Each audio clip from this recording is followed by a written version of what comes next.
நன்றி மறப்பது நன்றன்று. இது இந்த காணொளிக்காக, இந்த கணத்துக்காக இல்லை, என் காலத்துக்கும் நான் ஞாபகம் வச்சுக்கணும்னு நினைக்கிறது. எல்லோரும் சேர்ந்து இதை என் கையில் தூக்கி கொடுத்துருக்கீங்க. ரொம்ப கனமாக இருக்குது. அவ்வளோ அன்பு உள்ள நண்பர்கள்லாம் வந்து சொன்னாங்க, வெளியில் உங்களுக்கு பெரிய ரெஸ்பான்ஸ் இருக்குது அப்படி இப்படி சொன்னாங்க. அப்போல்லாம் ஒன்றும் தெரியலை. ஆனால் அதை வந்து பார்க்குறப்ப அவ்வளோ வியப்பாக இருக்குது. எனக்கா, நிஜமாலே எனக்கா இவ்வளோ அன்பு, எனக்கா என் உழைப்புக்கு இவ்வளவு அன்பு கிடைக்குமான்னு அவ்வளோ வியப்பாக இருக்குது. மலைச்சு போய் நிற்கிறேன், பேசவே முடியலை. எப்படி நன்றி சொல்லலாம்னு யோசிச்சு பார்த்தா தெரியலை.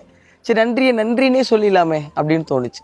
இந்த கப்பை முதல்ல பிக் பாஸில் காமிச்சு இந்த கோப்பைக்கிட்ட பேசுங்கன்னு சொன்னாங்க. அப்போ சொன்ன வார்த்தையை மறுபடியும் ஒரு முறை ஞாபகப்படுத்தணும்னு நினைக்கிறேன். அதுதான் நான் என் நன்றியை சொல்கிற விதத்துக்கு சரின்னு நினைக்கிறேன்.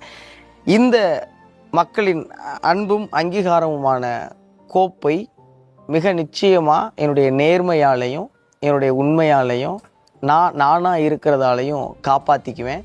இது என் உழைப்பின் மேலே சத்தியம். நெஞ்சம் நிறைந்த நன்றி உங்கள் எல்லாருக்குமே.